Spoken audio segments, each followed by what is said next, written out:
And as we're continuing on the path here, this is another one of the interesting and beautiful features of our northern forest floor.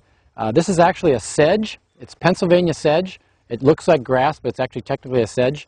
And the way you differentiate is when you kind of feel it and you want to be careful. But sedges have edges. So that's one of the ways the botanists kind of differentiate. But it is definitely a very predominant member of the forest floor community here.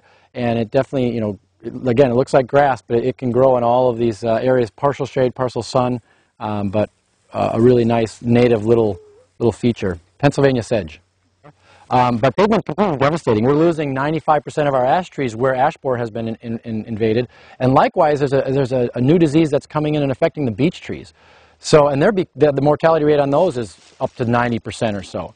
And so when you have areas, like there's areas in Peninsula State Park that are a high percentage ash, 15, 20% ash, and maybe 25, 30, 40% beech. And think about the double whammy of two different diseases coming into a forest stand. I mean, if we lose just 15% of the trees, that's an incredible opening in the canopy. If you start talking about losing 45, 50, 60% of your mature canopy trees, you're going to open up the entire forest to more sunlight, more wind damage and ice and storm damage to the other standing trees, whatever species they are. And that light coming into the forest floor is going to encourage things like garlic mustard and exotic bush honeysuckle and buckthorn and these invasive species to do even better and take over even more. So there's a real sort of, you know, potential catastrophic series of events that can happen with, you know, multiple invasives affecting an area. Yeah, juniper gets a bad rap, definitely, and it is definitely has that tendency to be invasive. In terms of invasive species, I don't consider it, and most of the naturalists don't consider it truly invasive. Something that's invasive is exotic, so it's from somewhere else, and really problematic plant. Now, in this case, it does have that sort of, I guess we might call it a nuisance native category, kind of in that category of nuisance natives, like poison ivy is a native, it is a nuisance. Juniper, in these old field areas and places that have been left fallow and where the fields aren't being plowed anymore, juniper definitely has a tendency to come in, and sometimes very thick. The nice thing about juniper is it's actually starting to condition the soil. You know, it catches leaves that blow. It harbors. It's certainly a place for animals to take cover, but it also starts to harbor tree seedlings, and you know, seeds start to sprout, and so trees start to grow, and eventually, in the long run, the trees will you know, produce a canopy that will shade out the juniper. So the juniper in the natural cycle of things will kind of, you know, go away on its own, or at least move out to the edges because it likes the sun and whatnot. But of course, people who have property don't necessarily have the patience or want to wait that long because it's, you know, you want to make it look like the way you want it to look. So you know, junipers for the most part are good.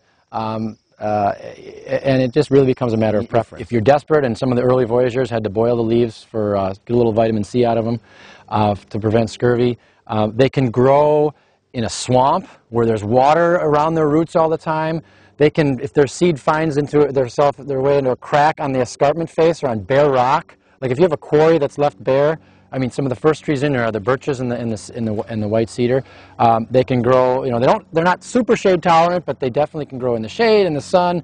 And some of them that are growing on the cliff faces along the Niagara Escarpment are 1,000 years old, and they're not massive trees like the coastal redwoods of California. We think of these old growth trees, these super ancient trees as being big.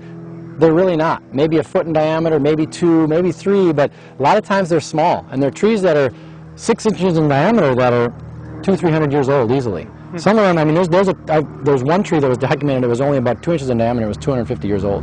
So they grow in sort of a bonsai state. Like, you know how that Japanese art of bonsai where you take a plant or a tree and shrub and you make it small? That's kind of what's happening. They're being stunted, they're being hit with harsh winds and dry conditions, maybe sometimes too wet conditions, and the winter, you know, storms and whatnot. And so they're twisted and broken, and they're hanging on by one little root. And these trees, unlike a lot of other trees that couldn't hang on like that, are able to kind of twist and bend and grow stunted, and they grow longer. And that's actually the trick.